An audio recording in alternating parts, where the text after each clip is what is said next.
Hey, thanks for tuning in. We're talking about brokenness this week with our guest, Dale Sadler. Stay tuned.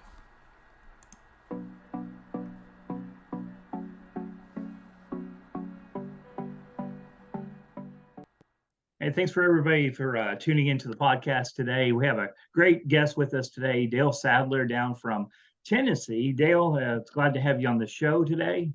Thank you. Glad to be here. I thought it'd be good, Dale, if you take a moment, just kind of give yourself a little introduction to the audience, so they know who we're talking to, and Sure. anything you want to share there to kind of help them out, know who you are. Yeah, well, I'm a graduate of Freed-Hardeman University, majored in Bible. Graduated from there in '99. Went to Western Kentucky University, where I got my master's degree in marriage and family therapy, and was in ministry for a few years, full-time youth ministry while I was getting that. Uh, Graduated and then got a call to come be a school counselor. So I went back to school, got my school counseling certification, and I actually do that full time now. Um, Part time, I'm the minister at the Birdwell's Chapel Church of Christ in Cottontown, Tennessee, which is where I live right now. Yeah. And I have a private practice in White House, Tennessee, which is on 65, just north of Nashville. And at that practice, I work with couples primarily. And so I counsel teens during the day and couples in the evening. So a little side note, I love talking about, I'm a robotics coach as well. Yeah, I that's coach cool. a competitive robotics team, which is exciting. Not what we're talking about here, but I always like talking about that too. So, but that's my history in a nutshell, I suppose. I've been minister now, pulpit minister at Birdwell's for just over 4 years, and I've been at the school counseling site for about 20 years now. Mm. We share several things in common. Of course, I've been in ministry for 20 years now. I've been at Three Forks now, going on 16. But of course, Yeah. recently got my licensure as a Kentucky licensed pastoral counselor. But I'm the school counselor here at Foundation Christian Academy in Bowling Oh, Green. wow. That's So cool. when you said that, I wasn't, I hadn't picked up on that yet in your background, but Yeah. and I do a little bit of counseling on the side when I have time because I have a ton of time. But Yeah. it's really good to talk to you today, and I think the Yeah. topic that we're going to cover is one that can be really broad, but it's really an interesting topic, and it's this idea of wholeness and brokenness. Yeah. And a lot of things come to my mind when I think of brokenness, but I thought I'd just kind of shoot this to you and just think, when you think about brokenness, you've been working in schools, you've been working in ministry, you have a private practice. I mean, we see a lot of brokenness in any of those Yeah. places, but just kind of get your general thoughts on brokenness, how it plays out, and what you see in life here around you and in your practice. Yeah. Well, with my various roles, I definitely see brokenness a lot. And, when part of our problem is, though, we don't understand that we're broken. There's a lot of talk about anxiety, about mental health, about issues that plague, modern societies. And nobody wants to hear, though, well, you're broken and you need Jesus, is what I just want to tell a lot of people. Yeah. When I think of 2 Corinthians 5:17, if anyone is in Christ, he is a new creature, and that newness is the recovery from the brokenness. And a lot of times it might not be, necessarily the fault of the individual, because maybe they grew up in a home around parents who were Sure. broken. And this is another topic, but when you talk about family trauma and how that plays out in people's lives, even trauma that's passed down from generation to generation might not be experienced by the current generation, but they still have kind of that ripple effect in their life. And that brokenness is just so pervasive in people. Unfortunately, they're kind of blind to it.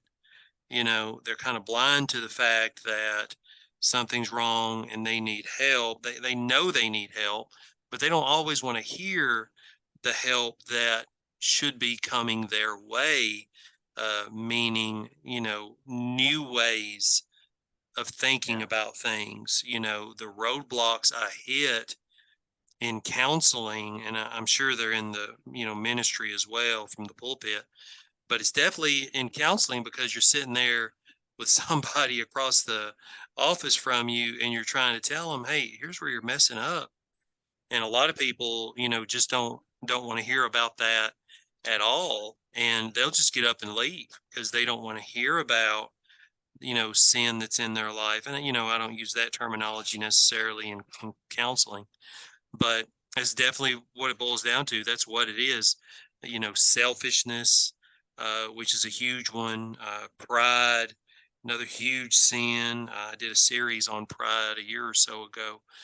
Very insightful in regards to what someone is dealing with, in regards to their inner self and their mental health. And when I think of brokenness, I see people who need help, want help, but they don't always, know what that looks like. Yeah. Do you think I've experienced this, and at least from my point of view, I mostly work with teens. Yeah, I mean that's something you can relate to. On side work that I've done has been mostly with individuals, but through ministry I've worked with everybody, across the gambit.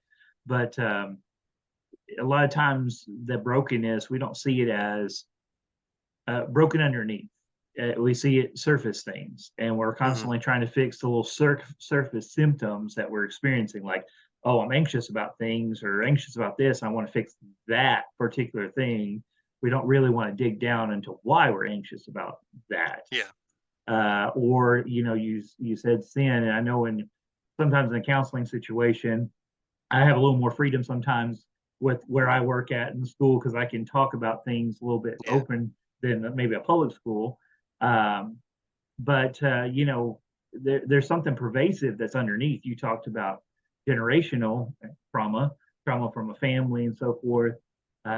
Those things aren't easy to dig into, easy to pull out and explore. And I think a lot of people want quick fix to the problem, which Yeah. means brings me to that other term. It's not just fixing something that's broken, but it's making something whole. So I was going to Yeah. kind of throw that back to you too, and say, okay, so then we have brokenness on one hand. So then, how would you describe, or what would your take be on what wholeness actually represents for people as far as coming out of brokenness into more wholeness? If that makes sense. Yeah. Well, when something's broken, you got to find that thing that's going to fix it. Yeah. And that sounds, terribly elementary. And maybe it's because I'm talking to middle schoolers all the time. But, whenever you try to push back against the brokenness to help the person see what they might need to do, changing their thinking and so forth, they don't want to accept that, and some of that's because of maturity. Some of it is, just a lack of insight, or maybe the burden they've been carrying for so long is so pervasive, in their Yeah. life. They can't imagine, living without it. And, with brokenness and the ability to be whole, you have to see your brokenness first and see that you need Jesus, you need help, of some kind, and then to allow that help to enter into your life and to start making changes. And sometimes those changes are physical changes. I practice, as a lot do, with cognitive behavioral therapy. Yeah. What are you doing? What are you not doing? And then working on that. But the cognitive piece, people really struggle with whenever it's the cognition that needs to happen, or they struggle with a spiritual side because, that's talked down so much in our society, or not addressed. So Yeah. they're not able to make it to that wholeness that's really right there in front of them, and not until they're ready to accept it. Yeah, that spiritual lacking, the spiritual, it can tear down all the rest of it too. You know, it Yeah. tears us down emotionally, mentally, and of course that can also tear us down physically. I think it's really good thoughts. You know, obviously CBT is cognitive behavioral therapy is a gold standard for most of us when it comes to Yeah. counseling, and I really find it powerful when you're thinking scripturally because I mean, these are the things that God has told us. You know, what are you thinking about? What are you focused on? What do you, you know, where do you linger? You know, I think of Great Sermon on the Mount, right? Jesus in Matthew 6 talking about the lamp of the body is the eye, and right Mhm. there he's talking about what do you focus on? What are you putting in? Or Romans chapter 12, verse 2. You know, this idea of being transformed in your mind, in your thinking, Yeah. and that may be harder, like you said, to do sometimes than even changing habits, which we also know are hard to do Yeah. um, because we don't think about how we think. Is that fair? No. Yeah. We don't think about how we think. That's exactly true. And, you know, people don't have confidence. They don't have enough self-awareness to realize, well, here's some changes I need to make. For me, for those interested in personal growth, man, go get a book, Yeah. let it help you figure it out.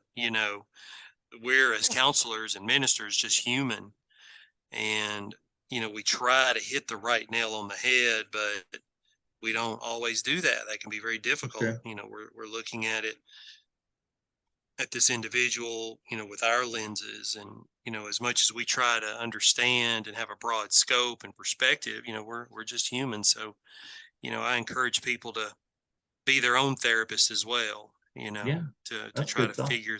figure things out, and move in the right directions towards a better health.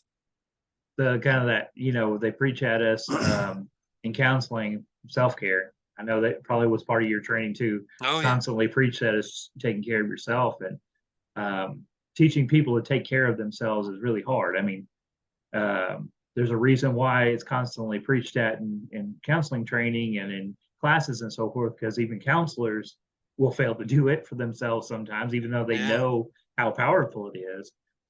Giving people some tools to be able to do that, I think, is can be helpful. You mentioned a book, and we'll come back to that thought here in a second. I wanted to throw one more piece into the conversation, though. Um, are there any figures, people from the biblical text, the biblical history that kind of come to mind when you think of that idea of transitioning from brokenness into wholeness, and how might they help us to kind of put something on these ideas that we're talking about?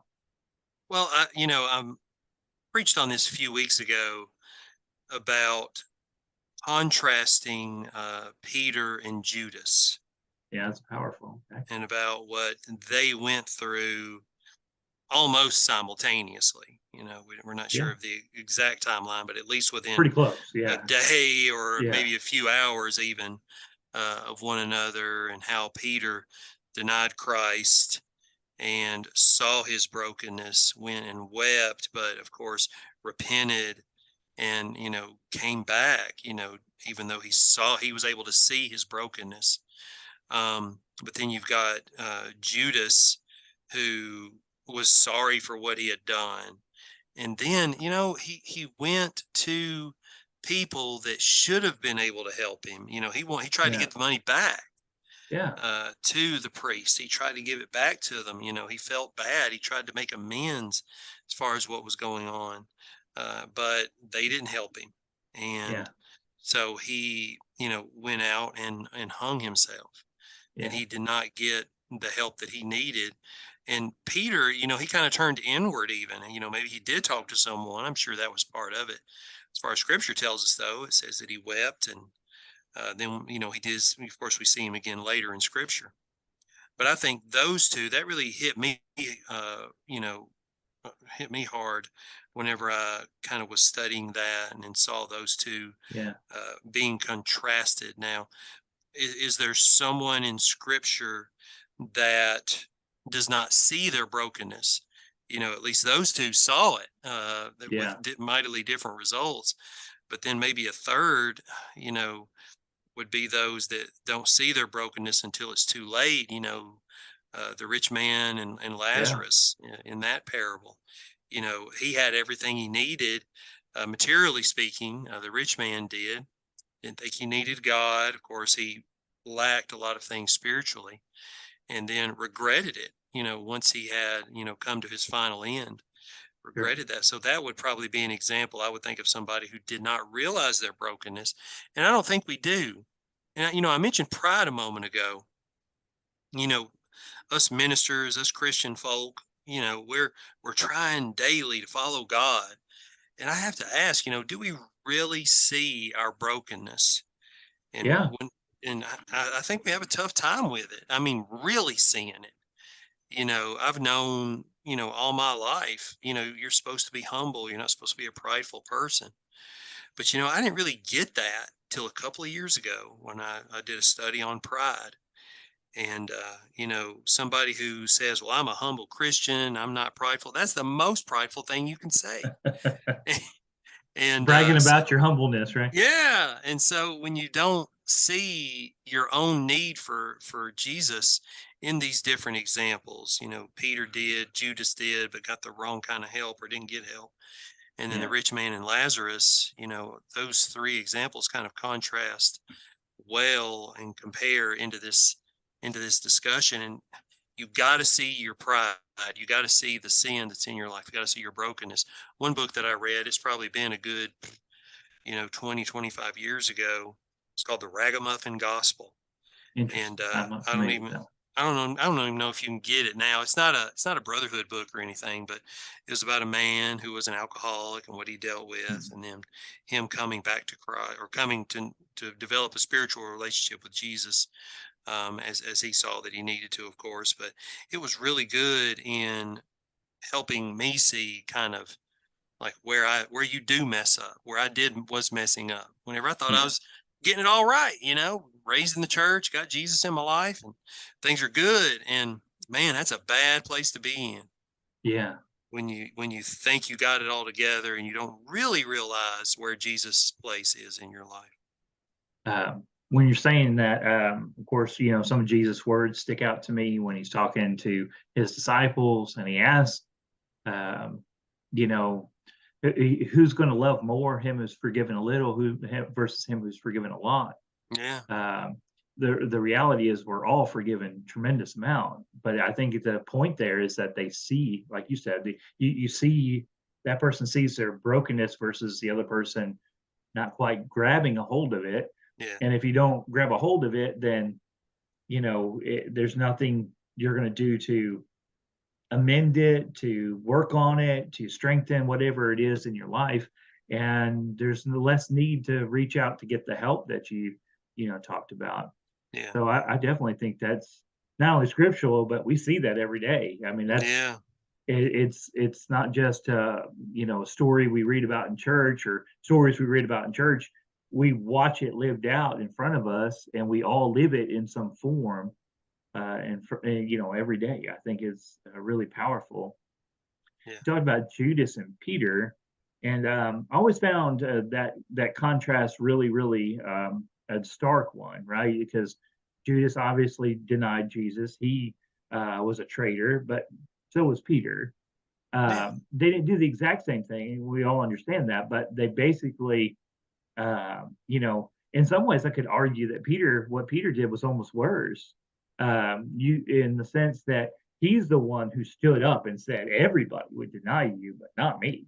And yeah, then a young girl, challenges him, and he loses it. He can't yeah, handle it.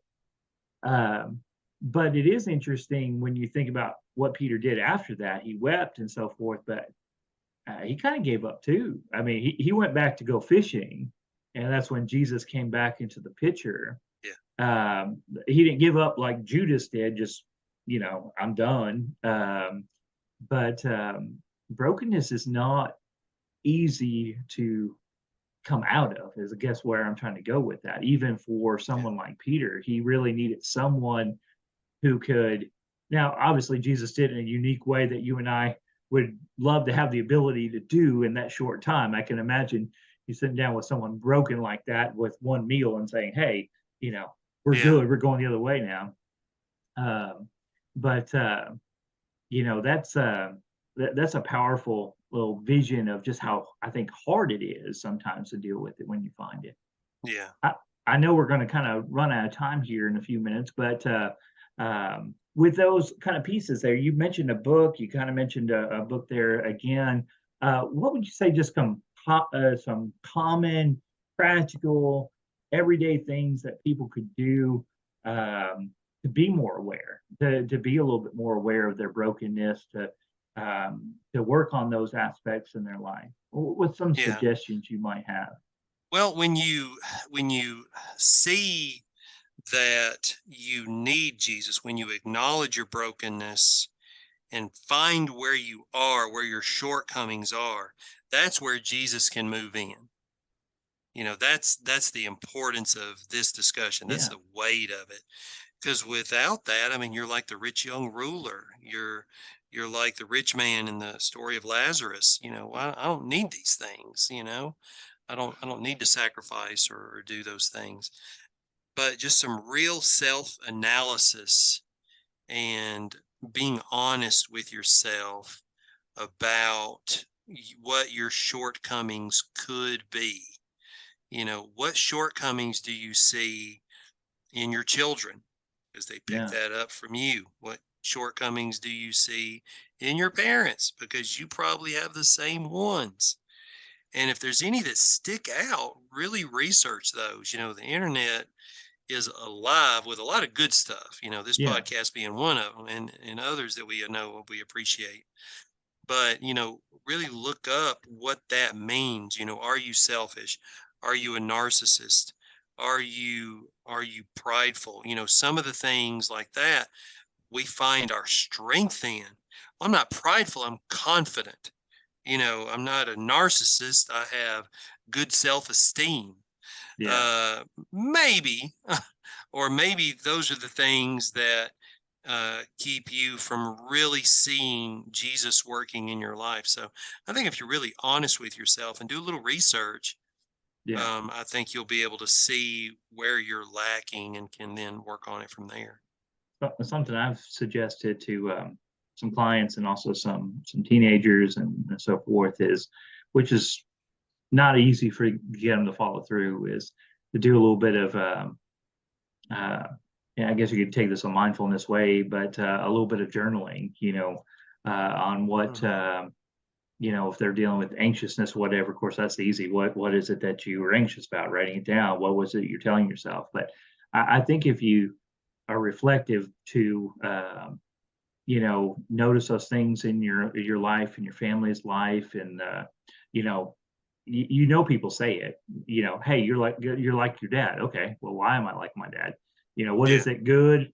You want to mention those things too, but Yeah. what Yeah, is for it sure. maybe that aren't the good things, or am I doing those things? Maybe kind of write those down and be mindful of them, but every once in a while hit that journal, that notebook, and say, okay, what have I been doing that feeds that? What have I been doing that kind of counters that? But I really think your thoughts on being just honest is Yeah. probably the most powerful, maybe the hardest thing that we do as far as this is trying to be an honest observer of our own self Right. when we are the most biased naturally to our own self. Yeah. So that takes a little bit of effort, and a lot of effort, maybe even sometimes, and then being able to turn to Jesus to fill in, not just fill in, but to kind of correct um, that picture, that vision of who we Mhm. are and who we need to be. Uh, I think that's some of the best advice I think we could possibly take. I appreciate that. Yeah. Dale, my timer is running on me there, so I try to keep these kind of shorter. I don't want them to go too long, so people can Yeah. are more likely to listen to them. But I wanted to turn one last thing before we kind of run out of time. But um, taking everything we've taken into account and talked about as far as brokenness and wholeness and some of these characters and some of these positions, as far as being able to see ourselves and see our weaknesses, our flaws, our brokenness, the that sin in the background. You keep saying, Jesus is the answer. So for those who may be, listening that aren't necessarily involved deeply yet, maybe in their life with Christ, um, what do you think would be good advice for them to take as far as a first step or a next step in trying to learn more about Christ? I think that would be a good one. Yeah, what is it about him that I'm really talking about here? And I guess the quickest introduction to that would be the Sermon on the Mount. Okay. Yeah. When he's talking about, blessed are those who, the peacemakers, blessed are those who are humble in spirit. If you're not reflecting on those in your life, seeing those in your life, it's probably the opposite of those things that you're seeing in your life. Sure. So, for your absolute quickest lesson on mental health and introduction to his teachings, I mean, if people were more in line with those beatitudes, we refer to them as in Matthew 5, if you're more along those lines and trying to embody those, you'll find yourself a happier person, a more energetic person, less anxiety all around because you're too busy doing the good stuff to let the bad stuff creep in. Yeah. I mean, I think that's a great way to kind of end our thoughts, because that's those words of Jesus, that sermon, and that advice you just gave is an awesome place to start. Probably start and finish sometimes. But Yeah. Yeah. Dale, I appreciate you coming on and joining me for this podcast, and hope that Sure. maybe you'll join us for another one sometime in the near future. But Yeah. really appreciate your insight, your experience, and I know that someone out there got something good from listening. So Well, I I hope so. I appreciate you. appreciate you, Nick. Thank you so much for your work. I do want to mention my books. You said I could plug those. I forgot Yeah. earlier. I'm going to plug them right now. You can get them on Amazon. Generations to Come, published by 21st Century. You can also get it from them from 21st Century. And then that's a parenting book, but then also Your Best Marriage. That's a self Okay. publishing book that's also on Amazon. Awesome. So I encourage people to look up those titles, and we'll put those titles also in the description on the YouTube feed so that they can kind of jump over there, check those out on Amazon. Yeah. Again, just appreciate you checking in with us, joining us today, Dale, and I hope that your evening's a great one. And so we'll get together again here hopefully soon. Yes, sir. Thank you. All right.